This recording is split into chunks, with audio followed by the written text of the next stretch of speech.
Hello दोस्तों, कैसे हैं आप लोग? आशा है एकदम मस्त होंगे। मैं अंजल तिवारी स्वागत करता हूं आपका बाबा जी क्लासेज सीखने का नया अंदाज। तो दोस्तों, हमारे यहाँ पढ़ाई को एकदम आसान, इंटरेस्टिंग और एग्जाम ओरिएंटेड बनाया जाता है। आज हम लोग देखने वाले हैं कक्षा 10वीं के इतिहास का पार्ट 1, यूरोप में राष्ट्रवाद। इसका हम लोग ऑब्जेक्टिव का टोटल क्वेश्चन आंसर देखेंगे। अगर आपको इसका क्वेश्चन आंसर पता हो तो आप नीचे कमेंट करिए और इस वीडियो को अपने दोस्तों के पास शेयर करिए ताकि वो भी इसे सीख पाए। तो चलिए शुरू करते हैं। 10 इतिहास पार्ट 1, यूरोप में राष्ट्रवाद का ऑब्जेक्टिव प्रश्न, क्लास 10, बाबा जी क्लासेस। तो सबसे पहले मैं आपका बाबा जी क्लासेस से स्वागत करता हूँ और आप लोगों से भी एक रिक्वेस्ट करता हूँ कि आप लोग इस चैनल को सपोर्ट करें, अपने दोस्तों के पास वीडियो को शेयर करें और अगर आपको वीडियो में जो भी कमी है उसे कमेंट में बताएं, क्योंकि अभी हम नया वीडियो बना रहे हैं। तो आप लोग हमारे कमी को बताएंगे तो उसको हम लोग सुधारेंगे और आपको जिस भी टॉपिक पे वीडियो चाहिए वह हमें बताइए। चलिए हम लोग क्वेश्चन नंबर 1 को देखते हैं। यूरोप में राष्ट्रवाद का ऑब्जेक्टिव प्रश्न उत्तर। क्वेश्चन नंबर 1, इटली तथा जर्मनी वर्तमान में किस महादेश के अंतर्गत आते हैं? ऑप्शन ए उत्तरी अमेरिका, ऑप्शन बी दक्षिणी America, option C Europe, option D पश्चिमी एशिया। तो इसका सही आंसर है यूरोप। इटली तथा जर्मनी वर्तमान में किस महादेश के अंतर्गत आते हैं? यूरोप महादेश के अंतर्गत। क्वेश्चन नंबर 2 है, फ्रांस में किस शासन वंश की पुनर्स्थापना वियना कांग्रेस द्वारा की गई थी? ऑप्शन ए है हैप्सबर्ग, ऑप्शन बी है आर्लिया वंश, ऑप्शन सी है बुर्बो वंश, ऑप्शन डी है जारशाही। तो इसका सही आंसर है बुर्बो वंश। चलिए क्वेश्चन नंबर 3 देखते हैं, मेजनी का संबंध किस संगठन से था? ऑप्शन ए है लाल सेना, ऑप्शन बी है कार्बोनरी, ऑप्शन सी है फिलिक्टेटारिया, ऑप्शन डी है डाइट। इसका सही आंसर होने वाला है कार्बोनरी। मेजनी का संबंध किस संगठन से था? कार्बोनरी से। क्वेश्चन नंबर 4 है, इटली एवं जर्मनी के एकीकरण के विरुद्ध निम्न में से कौन था? ऑप्शन ए है इंग्लैंड, ऑप्शन बी है रूस, ऑप्शन सी है ऑस्ट्रिया, ऑप्शन डी है प्रासा। तो इसका सही आंसर है ऑस्ट्रिया। चलिए क्वेश्चन नंबर 5 देखते हैं, काउंट काबूर को विक्टर एमोनुएल ने किस पद पर नियुक्त किया? ऑप्शन ए है सेनापति, बी है फ्रांस में राजदूत, ऑप्शन सी है प्रधानमंत्री और ऑप्शन डी है गृह मंत्री। इसका आंसर अगर आप लोगों को पता है तो कमेंट में बताएं। इसका सही आंसर होगा प्रधानमंत्री। मतलब कि काउंट काबूर को विक्टर एमोनुएल ने प्रधानमंत्री के पद पर नियुक्त किया था। इसके बाद क्वेश्चन 6 है, गैरीबाल्टी पेशे से क्या था? ये तो एकदम मस्त सवाल है, VVI सवाल है। गैरीबाल्टी पेशे से क्या था? ऑप्शन ए है सिपाही, बी है किसान, सी जमींदार, ऑप्शन डी नाविक। देखते हैं इस प्रश्न का उत्तर किस किस भाई और बहनों को आ रहा है। तो जिसको भी इस प्रश्न का उत्तर आ रहा है वे लोग कमेंट करें, एकदम मैं चेक करके बता रहा हूँ। इसका सही आंसर होगा नाविक। क्वेश्चन नंबर 7 देखते हैं, जर्मन राइन राज्य का निर्माण किसने किया था? ऑप्शन ए लुई 18वां, option B Napoleon Bonaparte, option C Napoleon two, option D Bismarck. तो इसका सही आंसर है नेपोलियन बोनापार्ट। जर्मन राइन राज्य का निर्माण किसने किया था? नेपोलियन बोनापार्ट ने। क्वेश्चन नंबर 8 देखते हैं, जाल्बेरिन कैसी संस्था थी? ए है क्रांतिकारियों की, बी व्यापारियों की, सी विद्वानों की, डी पादरी एवं सामंतों की। तो दोस्तों इस क्वेश्चन का आंसर हर जगह व्यापारियों का दिया गया है, लेकिन अगर आप लोग गूगल पे सर्च करिएगा तो इसका असली आंसर होगा क्रांतिकारियों का। तो आप लोग अपना आंसर क्रांतिकारियों का मार लीजिएगा और गूगल से जाके एक बार सर्च कर लीजिएगा। चलिए क्वेश्चन नंबर 9 देखते हैं, रक्त एवं लौह की नीति का अवलंबन किसने किया था? ऑप्शन ए में है मेजनी, ऑप्शन बी में है हिटलर, ऑप्शन सी में है बिस्मार्क और ऑप्शन डी में है विलियम। तो इसका सही आंसर है बिस्मार्क ने। क्वेश्चन नंबर 10 देखते हैं, फ्रैंकफर्ट की संधि कब हुई थी? ऑप्शन ए है 1864 ईस्वी में, 1866 ईस्वी में, ऑप्शन सी है 1870 ईस्वी में, ऑप्शन डी है 1871 ईस्वी में। तो इसका आंसर अगर आपको पता है तो कमेंट करिए। इसका सही आंसर होने वाला है 1871 ईस्वी में। फ्रैंकफर्ट की संधि कब हुई थी? 1871 ईस्वी में। क्वेश्चन नंबर 11 देखते हैं, नेपल्स की क्रांति कब हुई थी? ऑप्शन ए है 1820 ईस्वी में, ऑप्शन बी है 1821 ईस्वी में, ऑप्शन सी है 1822 ईस्वी में और ऑप्शन डी है 1823 ईस्वी में। इसका सही उत्तर होगा 1821 ईस्वी में। नेपाल में क्रांति कब हुई थी? 1821 ईस्वी में। चलिए क्वेश्चन नंबर 12 को देखते हैं, चर्चिस्ट आंदोलन कहाँ हुआ था? ऑप्शन ए फ्रांस में, ऑप्शन बी ऑस्ट्रिया में, ऑप्शन सी हंगरी में, ऑप्शन डी इंग्लैंड में। तो इसका सही आंसर है ऑप्शन डी इंग्लैंड में। क्वेश्चन नंबर 13 देखिए आप लोग, यूनान को एक स्वतंत्र राष्ट्र घोषित किया गया था कब? ऑप्शन ए है 1835 ईस्वी, ऑप्शन बी 1832 ईस्वी, ऑप्शन सी 1842 ईस्वी, ऑप्शन डी 1830 ईस्वी। यूनान को एक स्वतंत्र राष्ट्र कब घोषित किया गया था? 1832 ईस्वी में। चलिए क्वेश्चन नंबर, कार्बन नदी संगठन किस वर्ष हुआ था? 1832 ईस्वी में, 1815 ईस्वी में, 1810 ईस्वी में, 1831 ईस्वी में। तो इसका सही आंसर है 1810 ईस्वी में। कार्बन नदी संगठन कब हुआ था? 1810 ईस्वी में। क्वेश्चन नंबर 15 है, एंड्रिया निपुल की संधि कब हुई थी? ऑप्शन नंबर ए है 1828 ईस्वी में, ऑप्शन नंबर बी है 1829 ईस्वी में, ऑप्शन नंबर सी है 1830 ईस्वी में, ऑप्शन नंबर डी है 1931 ईस्वी में। तो इसका सही उत्तर है 1829 ईस्वी में। एंड्रिया निपुल की संधि कब हुई थी? 1829 ईस्वी में। एंड्रिया निपुल की संधि कब हुई थी? 1829 ईस्वी में। क्वेश्चन नंबर 16 है, एंड्रिया निपुल की संधि किन दो देशों के बीच हुई थी? ऑप्शन ए है तुर्की रूस, ऑप्शन बी है यूनान पोलैंड, ऑप्शन सी है तुर्की हंगरी, और ऑप्शन डी है हंगरी पोलैंड। इसका सही उत्तर होगा तुर्की और रूस। एंड्रिया निपुल की संधि किन देशों के बीच हुई थी? तुर्की और रूस। चलिए क्वेश्चन नंबर 17 देखते हैं, सेडान का युद्ध किसके बीच हुआ था? सेडान का युद्ध जो हो वो किसके बीच हुआ था? क्या ऑस्ट्रिया और प्रसा और ब्रिटेन के बीच हुआ था, या ब्रिटेन और फ्रांस के बीच हुआ था, फ्रांस और प्रसा के बीच हुआ था, प्रसा और रूस के बीच हुआ था? तो जो सेडान का युद्ध है वो फ्रांस और प्रसा के बीच हुआ था। क्वेश्चन नंबर 19 देखते हैं, पोलैंड के विद्रोह को किसने कुचल दिया था? ऑप्शन ए रूस ने, ऑप्शन बी ब्रिटेन ने, ऑप्शन सी ऑस्ट्रिया ने, और ऑप्शन डी फ्रांस ने। इसका सही उत्तर है रूस ने। पोलैंड के विद्रोह को किसने कुचल दिया? रूस ने। क्वेश्चन नंबर 20 है, सन 1870 में फ्रांस और प्रसा के बीच युद्ध कहाँ हुआ था? ऑप्शन ए सेडान में, ऑप्शन बी सेडावा में, ऑप्शन सी सैडान में, ऑप्शन डी फ्रैंकफर्ट में। तो इसका सही उत्तर है सेडान में। सन 1870 में कहाँ युद्ध हुआ था? सेडान में। चलिए क्वेश्चन नंबर 21 देखते हैं, यूरोप वासियों के लिए किस देश का साहित्य एवं ज्ञान विज्ञान प्रेरणा स्रोत रहा है? ऑप्शन ए है जर्मनी, बी है यूनान, सी है तुर्की तथा डी है इंग्लैंड। इसका सही आंसर हो जाएगा ऑप्शन बी यूनान। यूरोप वासियों के जो है वो यूनान का ज्ञान एवं विज्ञान प्रेरणा स्रोत रहा है। चलिए क्वेश्चन नंबर 22 देखते हैं, युवा इटली या इसी को यंग इटली बोलते हैं, इसका स्थापना किसने किया था? यदि आपको क्वेश्चन का आंसर पता है तो कमेंट में करिए।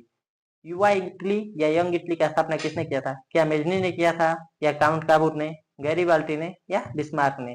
तो दोस्तों सही है आप लोग, मेजनी ने ही युवा इटली का स्थापना किया था, जिसका एक और नाम यंग इटली है। चलिए क्वेश्चन नंबर 23 देखते हैं, बिस्मार्क निम्न में से क्या था? बिस्मार्क एक कवि था, एक नाटककार था, एक संगीतज्ञ था, या एक कूटनीतिज्ञ था? इसका सही आंसर होने वाला है एक कूटनीतिज्ञ था। क्वेश्चन नंबर 24 देखते हैं, सिडिनिया पीटामाउंट का शासक कौन था? Option A Napoleon 3, option B count Cavour, C Victor Emmanuel, और डी विलियम प्रथम। तो इसका सही आंसर है विक्टर इमैनुअल शासक था। क्वेश्चन नंबर 25 देखते हैं, यूनानी स्वतंत्रता आंदोलन के दौरान कौन ब्रिटिश कवि शहीद हुए? बताइए दोस्तों, कौन से जो कवि हैं वो यूनानी स्वतंत्रता आंदोलन के समय शहीद हुए थे? क्या लॉर्ड बायरन हुए थे, या कोसुत हुए थे, या फ्रांसीसी ड्यूक हुए थे, या विलियम प्रथम हुए थे? तो इसका सही उत्तर है लॉर्ड बायरन हुए थे। कौन हुए थे दोस्तों? लॉर्ड बायरन शहीद हुए थे। क्वेश्चन नंबर 26 देखते हैं, जलवेरिन जो संस्था है उसकी स्थापना किसने किया था? क्या प्रसा ने किया था, ऑस्ट्रिया ने किया था, सार्डिया ने, या फ्रांस ने? तो इसका सही उत्तर है प्रसा ने। जो जलवेरिन संस्था है उसकी स्थापना प्रसा ने किया था। क्वेश्चन नंबर 27 देखते हैं कि हंगरी की भाषा क्या थी? ए में है इटावली थी, बी मैग्यार थी, सी पोलिश थी, और डी फ्रेंच थी। तो इसका सही आंसर होगा मैग्यार थी। क्वेश्चन नंबर 28 है, यूनान के स्वतंत्रता संग्राम में किसकी पराजय हुई? क्या रूस की हुई, तुर्की की हुई, यूनान की हुई, या फ्रांस की हुई? तो यूनान के स्वतंत्रता संग्राम में तुर्की की पराजय हुई। किसकी पराजय हुई दोस्तों? तुर्की की। क्वेश्चन नंबर 29 है, मारियान किस देश के राष्ट्रवाद का प्रतीक था? ए फ्रांस का प्रतीक था, बी रूस का प्रतीक था, सी इटली का या डी जर्मनी का? तो जो मारियान था वो फ्रांस का प्रतीक था। किस देश के राष्ट्रवाद का प्रतीक था? फ्रांस का। क्वेश्चन नंबर 30 देखते हैं। यूरोपीय सभ्यता का पालना किसे कहा जाता है? क्या इटली को कहा जाता है, फ्रांस को कहा जाता है, हंगरी को कहा जाता है या यूनान को? आप लोग बताइए, यूरोपीय सभ्यता का पालना किसे बोला जाता है? तो इसका सही आंसर है यूनान को बोला जाता है। चलिए क्वेश्चन नंबर 31 देखते हैं। एक्ट ऑफ यूनियन किस वर्ष पारित हुआ था? ऑप्शन ए 1688 में, ऑप्शन बी 1707 में, ऑप्शन सी 1788 में, ऑप्शन डी 1807 में। तो इसका सही आंसर है कि एक्ट ऑफ यूनियन 1688 में पारित हुआ था। क्वेश्चन नंबर 32 हम लोग देखते हैं कि 1789 ईस्वी में फ्रांसीसी क्रांति के समय वहां का राजवंश का शासन था। ट्यूडर का, स्टुअर्ट का, बुर्बो का, रामनोव का। तो जो 1789 में फ्रांस का क्रांति हुआ, यह भी एक ऑब्जेक्टिव प्रश्न है कि फ्रांस का क्रांति कब हुआ था? 1789 में। उस समय वहां पे किस राजवंश का शासन था? तो बुर्बो राजवंश का। चलिए क्वेश्चन नंबर 33 देखते हैं। नेपोलियन संहिता किस वर्ष लागू हुई? 1789 में हुई थी दोस्तों, या 1791 में, या ऑप्शन सी 1801 में, या 1804 में? नेपोलियन संहिता कब लागू हुई? 1804 में।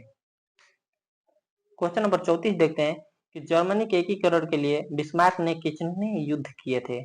जो बिस्मार्क है उसे जर्मनी के युद्ध का कूटनीतिज्ञ बोला जाता है। वह जर्मनी के एकीकरण के लिए कितना युद्ध किया था? एक युद्ध किया था, या दो किया था, या तीन, या चार? तो बिस्मार्क ने जर्मनी के एकीकरण के लिए टोटल 4 युद्ध किया था। सॉरी, बिस्मार्क ने जर्मनी के एकीकरण के लिए 3 युद्ध किया था। क्वेश्चन नंबर 35 है। वियना कांग्रेस में कौन राष्ट्र सम्मिलित नहीं था? ए ब्रिटेन, बी रूस, सी फ्रांस, डी जर्मनी। तो इसका सही आंसर होगा जर्मनी जो है नहीं था। क्वेश्चन नंबर 36 है। वियन कांग्रेस में पवित्र संघ की योजना किसने प्रस्तुत की? ए रूस ने की, बी ब्रिटेन ने, सी फ्रांस ने, या डी ऑस्ट्रिया ने? तो इसका सही उत्तर होगा रूस ने। क्वेश्चन नंबर 37 है। यंग इटली के संस्थापककार कौन था? तो चलिए दोस्तों, इसका भी आंसर आप लोग कमेंट में बताइए। यंग इटली के संस्थापककार कौन था? ऑप्शन ए जियोबर्टी था, बी काबूर था, सी मेजनी था, या गैरीवाल्टे था? तो सभी दोस्त कमेंट में जल्दी जल्दी टाइप कर दीजिए, कौन था यंग इटली का स्थापनकार? ऑप्शन सी मेजनी, बिल्कुल सही है आपका, मेजनी ही था यंग इटली का संस्थापककार। चलिए क्वेश्चन नंबर 38 देखते हैं। मजाक मत करो। बोल नाही ना ना तू हंसत है।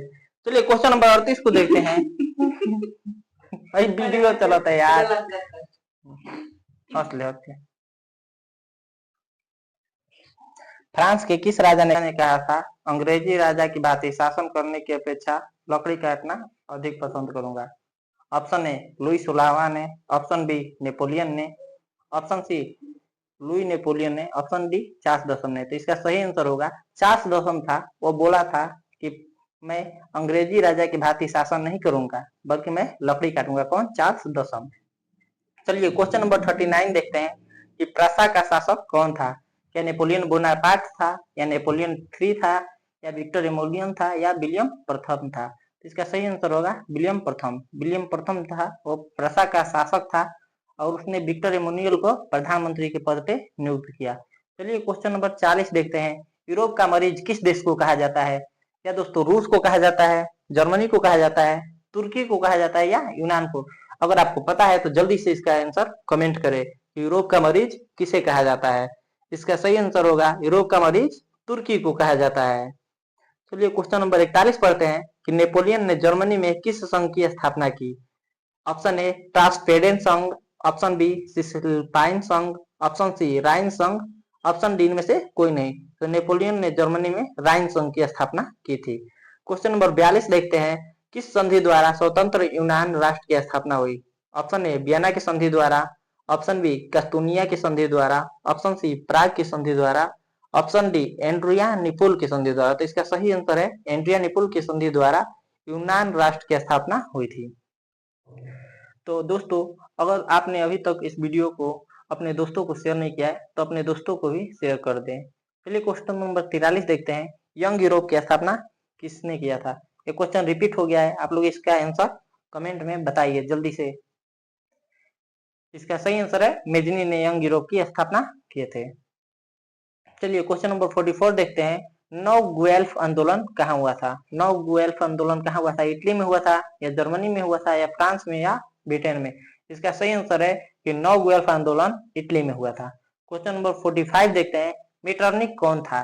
मीटरनिक जो था वो ऑस्ट्रिया का चांसलर था, या प्रसा का चांसलर था, या फ्रांस का सम्राट था, या रूस का जार था? इसका सही आंसर है कि जो मीटरनिक था वो ऑस्ट्रिया का चांसलर था। मीटरनिक कौन था दोस्तों? ऑस्ट्रिया का चांसलर था।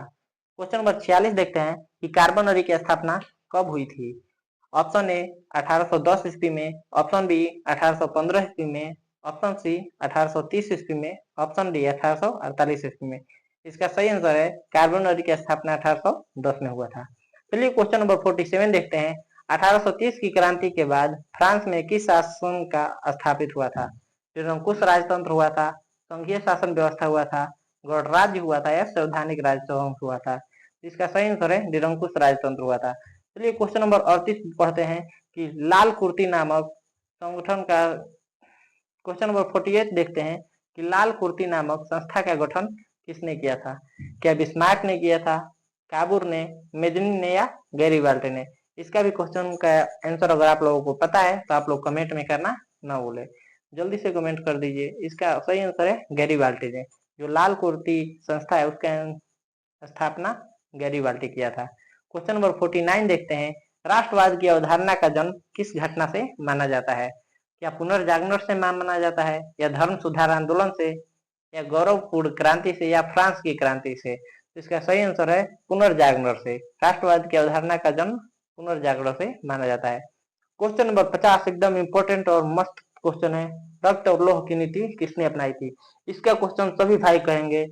ऑप्शन ए है बिस्मार्क ने, ऑप्शन बी है फ्रेडरिक विलियम्स चतुर्थ ने, ऑप्शन सी है विलियम प्रथम ने, ऑप्शन डी है गैरीबाल्टी ने। जल्दी से अपने लोग अपना क्वेश्चन का आंसर कमेंट करिए। रक्त और लौह की नीति किसने अपनाई थी? जल्दी से सब लोग इसका आंसर कमेंट करेंगे। मैं इस क्वेश्चन को छोड़ दे रहा हूँ। चलिए क्वेश्चन नंबर 51 देखते हैं। किस युद्ध के बाद जर्मनी का एकीकरण पूरा हुआ?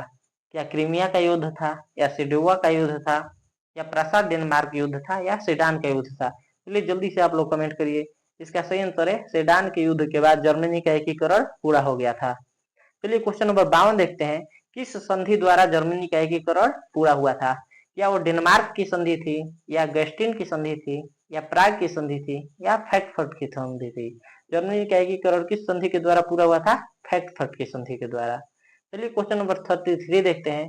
जर्मनी एवं इटली के एकीकरण के समय फ्रांस का शासक कौन था? क्या वो नेपोलियन बोनापार्ट था, या नेपोलियन III था, विक्टर एमेनुअल था, या विलियम प्रथम था? इसका सही आंसर वाले हैं नेपोलियन III था, जो जर्मनी और इटली के एकीकरण के समय फ्रांस का शासक था।